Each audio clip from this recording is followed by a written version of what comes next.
नमस्ते, अभिवादन आपका इनोसेंट इन्वेस्टर के इस नए वीडियो में आपके लिए डिस्क्लेमर बात करेंगे बीपीसीएल की। बीपीसीएल के लिए एक छोटी सी वीडियो हाजिर है आपके लिए। आज इनकी जनरल मीटिंग थी तो उसमें कुछ हुआ क्या? नहीं, ऐसी कुछ खास मीटिंग नहीं थी। इस मीटिंग में एक डिसीजन इन्होंने लिया है, क्या एक रेजोल्यूशन शायद पास किया है। मैं यहाँ पर दिखा देता हूँ। To approve this investment of the entire equity shares held in Numaligarh refinery limited. ये जो कंपनी है ये बीपीसीएल की कंपनी है, मतलब बीपीसीएल इसकी पेरेंट है, तो इसका डिसइन्वेस्टमेंट होगा। तो इसके लिए स्पेशल रेजोल्यूशन पास किया है बीपीसीएल के डायरेक्टर्स ने, जो भी इनके मेंबर्स वगैरह हैं। बस उसी के लिए इनकी मीटिंग थी, वर्चुअल ये मीटिंग थी, तो उस पर आपको कुछ ज़्यादा ध्यान देने की ज़रूरत है नहीं। स्टॉक प्राइस में इसका कुछ खास असर अभी तक तो दिखाई नहीं दिया है। और आप सिंपली यहाँ पर देखिए बीपीसीएल में कितना ज़्यादा वोलाटिलिटी है। अगर आप इसको 1 मिनट की कैंडल पे देखोगे तो बहुत अच्छे से समझ जाओगे। 1 मिनट की कैंडल आप देख लिए 17.50 से फिर जाती है कैंडल 19 इवन 20 रुपये तक, मतलब 2.5 रुपये मोमेंटम, फिर नीचे गिरता है, फिर ऊपर जाता है।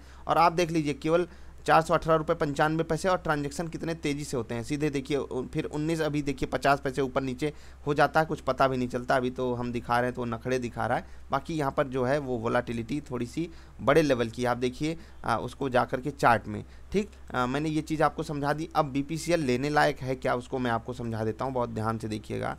480 के आसपास सबको लेना था। क्यों लेना था? क्योंकि सबको डिविडेंड खाना था 50 रुपये का। ठीक, बहुत अच्छी बात है। आपके जो शुभचिंतक थे जिन्होंने बोला था कि आपको यहाँ पर बड़ा बड़ा डिविडेंड मिल सकता है, उसके लिए ख़रीद लो, तो वो तो आपको छोड़कर भाग गए। अभी आपको करना क्या है? आप अगर ऊपर से देखोगे तो क्लोज टू आपका स्टॉक 15% के आसपास डाउन है, और अगर अब टॉप लेवल तक रिकवरी चाहिए तो उससे ज़्यादा की रिकवरी चाहिए होगी। ठीक है, अब करना क्या है यहाँ पर? यहाँ पर आपको बाइंग करनी है।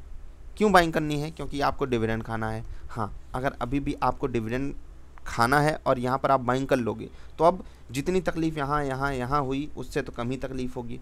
तो क्या मैं यहाँ पर आपको बाइंग की रिकमेंडेशन दे रहा हूँ? अगर आप टेक्निकल चार्ट्स पर देखो तो जी हाँ, बिल्कुल मैं आपको यहाँ पर बाइंग रिकमेंडेशन दे रहा हूँ। टेक्निकल चार्ट्स पे आप यहाँ पर बाई कर सकते हो। किस लेवल तक? 390 रुपये तक। आपके पास पूरा का पूरा मौका है इस 30 रुपये का फ़ायदा उठाने के लिए, और ये 30 रुपये आपके लिए 6 से 8% ही बैठेंगे। यानी कि अगर बीपीसीएल यहाँ से फर्दर 6 से 8% गिरता है तो आपको यहाँ पर बाइंग इनिशिएट हर हाल में करनी है। गिरावट कहाँ तक जाएगी, क्या इसमें स्टॉप लॉस लेना है? नहीं। आपका अगर टाइम होराइजन थोड़ा सा, मतलब कि 6 से 8 महीने का है, तो आप यहाँ पर बिल्कुल बने रह सकते हो, क्योंकि बाज़ार में जैसे ही रिकवरी आएगी ये स्टॉक आपको बढ़िया मोमेंटम दिखाएगा। न्यूज़ भी इसके लिए पॉजिटिविटी दिखा सकती है। तो ये जोन है खरीदने की, ये जोन बेचने की नहीं है। आपको बेटर अपॉर्चुनिटीज़ मिलेंगी। ऊपर क्वांटिटी कम रखिएगा, नीचे आता है तो क्वांटिटी बढ़ा लीजिएगा। ठीक है, बहुत आसान तरीके से इसमें आप ख़रीदारी कर सकते हो। पूरा कन्विक्शन है यहाँ पर कि ये बढ़िया मोमेंटम आपको पॉजिटिव साइड दिखाएगा। आप देखिए हमारे बात करते करते ये 420 रुपये 50 पैसे पे आ गया है। कुछ खास यहाँ पर हम कह नहीं सकते कि ये मोमेंटम जारी रहेगा या अभी ये स्टॉक पूरा यहाँ तक आकर चलेगा। बाकी ये जोन, ये जोन, ये जोन, ये तीनों लेवल आपके लिए ख़रीदारी के हैं। कितना परसेंट आप यहाँ डालना चाहते हो, यहाँ डालना चाहते हो, यहाँ डालना चाहते हो, वो आपके ऊपर टोटली डिपेंड करेगा।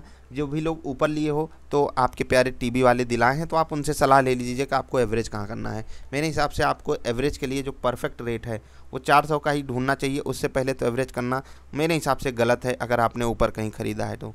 ठीक, क्योंकि अगर आपका रेट आना होगा तो अभी तक कुछ ऐसा नहीं हो गया है कि स्टॉक में कोई भयंकर गिरावट आ रही है। स्टॉक नॉर्मली मार्केट बिहेवियर के साथ चल रहा है। मार्केट में बिकवाली है, स्टॉक में भी बिकवाली है। स्टॉक में कुछ बुरा नहीं हो गया है आपके। तो आपको करना क्या है? आपको रियलिटी पे फोकस करके आगे बढ़ना है। आगे बढ़ने का मतलब इंतज़ार करना है। और अच्छे स्टॉक्स यही होते हैं, कहीं दूर इलाके से नहीं आ जाएंगे कि नहीं बोलेंगे कि मैं अच्छा स्टॉक हूँ। बीपीसीएल अच्छी क्वालिटी का स्टॉक है, अच्छा रेवेन्यू जनरेट करता है। बस गलत रेट पे आपने लिया है, उसकी सुधार आगे से करिए। अब मुझे सही रेट लग रहा है तो मैं आपको लेने के लिए बोल रहा हूँ। क्या ये गिर नहीं सकता? मुझे अगर पसंद है तो भाई किसी को भी पसंद आ जाए, ऐसा तो है नहीं। आपके टीवी वाले जानबूझकर आपको फंसाते हैं। उनका जानबूझकर फंसाना ये आप अपनी चॉइस पे रखिए कि आपको अगर ऐसा लगता है तो। मैं यही चीज़ तो आपको हमेशा समझाता हूँ कि वो जानबूझ के फंसाते हैं, लेकिन कम से कम वो ऐसा दिखाते हैं कि वो आपको जानबूझकर नहीं फंसाते। तो अगर उनको यहाँ पसंद था तो मुझे यहाँ पसंद है, इसमें गलत क्या है? मुझे 15% नीचे पसंद है उनके प्राइस के, और आ भी गया है प्राइस, तो मैं यहाँ ख़रीदारी कर रहा हूँ। जितना नीचे जाएगा उतना अच्छा मेरे लिए। मैं यहाँ पर 6 से 8 महीने के लिए आपको बिल्कुल बाइंग रिकमेंडेशन दे रहा हूँ। बाकी आपकी अपनी मर्जी। आपके अपने फाइनेंशियल एडवाइज़र, अपने ज्ञानी फाइनेंशियल एडवाइज़र से सलाह ज़रूर लीजिएगा। हम जैसे तुक्केबाजों पे भरोसा मत कीजिए, नहीं तो हम भी आपको टीवी वालों की तरह और बुरा फंसा देंगे। ठीक, सलाह ज़रूर लीजिएगा अपने फाइनेंशियल एडवाइज़र से। हम मिलेंगे फिर से, तब तक के लिए एंजॉय कीजिएगा BPCL में बाइंग। एक चीज़, मान लो आपको 5,000 का स्टॉक खरीदना है, जाते जाते बता रहा हूँ, तो आप यहाँ पर क्या करोगे, यहाँ पर आप 1 2 3 स्टॉक खरीद लोगे, 5 स्टॉक खरीद लो, कितना हो गया 2000। ठीक, उसके बाद अगर ये 400 आ जाता है तो वहाँ पर आप कितना खरीदोगे, 5 स्टॉक, 2000, 4000 हो गया, आपका एवरेज कितना हो गया 410। इंतज़ार करो, इंतज़ार का फल मीठा होता है। फिर आपको अल्टीमेटली वो रेट मिल सकता है जहाँ पर आपको ख़रीदना है, और वो आपका जो एवरेज आएगा वो 400 के आसपास आ जाएगा। फिर अगर आपने नीचे ख़रीद लिया तो, और अगर ऐसा आपने कर लिया 405 के आसपास, 400 के आसपास एवरेज रख लिया और 8 से 9 महीने वेट कर लिया, तो यहाँ पर बैंक से 3 से 6 गुना, 3 से 6 गुना, हाँ, बैंक आपको 6 गुना का मतलब 5% साल भर का, बैंक से आप 3 से 6 गुना रिटर्न जनरेट कर सकते हो विथ मिनिमम डाउनसाइड रिस्क। हाँ, अगर निफ्टी 50 में कुछ ऐसे स्टॉक हैं जो आपको बहुत कम डाउनसाइड रिस्क देते हैं तो BPCL उनमें से एक है। ऐसा नहीं है कि यहाँ पर एकदम तबाही पूरी बाज़ार में आ गई, गिरावट नहीं आएगी, लेकिन downside risk one of the lowest है। तो आपको यहाँ पर ज़रूर अपनी ख़रीदारी करनी चाहिए, आपकी अपनी चॉइस रहेगी। हम मिलेंगे फिर से, कोई सवाल हो तो नीचे पूछिएगा, वीडियो को नेगेटिव वे में मत ले लीजिएगा। आई होप आप समझोगे। मिलेंगे फिर से, लाइक करके जाना। नमस्कार।